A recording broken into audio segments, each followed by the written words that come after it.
ஒரு சில கோர்ஸ்லாம் நம்ம படிக்கும்போது வந்து எடுத்துருவோம். பட் இந்த கோர்ஸ் கம்ப்ளீட் பண்ணிட்டோம் அப்படின்னா, இந்த மாதிரியான எக்ஸாம்ஸ்லாம் எழுதுறோம் அப்படின்னா, இவ்வளோ பெனிஃபிட்ஸ் இருக்கு அப்படிங்கிற ஒரு ஐடியா கூட இல்லாம இருப்போம். அந்த மாதிரி எம்எஸ்சி படிச்சவங்களுக்கு எம்எஸ்சி அப்படின்னா மாஸ்டர் ஆஃப் சயின்ஸ் அப்படின்னு வந்து சொல்லுவாங்க.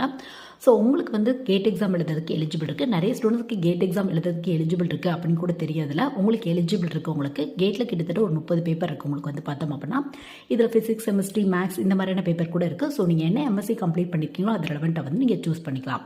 ஸோ இந்த கேட் எக்ஸாம் எழுதுறதுனால உங்களுக்கு என்ன பெனிஃபிட் அப்படின்னு பார்த்தோம் அப்படின்னா, உங்களுக்கு டாப் லெவல் காலேஜில் ஐஐடி, என்ஐடி இல்லை டாப் யூனிவர்சிட்டியில் எம்ஏ, எம்டெக் கோர்ஸ்க்கு அட்மிஷன் கிடைக்கிறதுக்கான வாய்ப்புகள் இருக்குது உங்களுக்கு.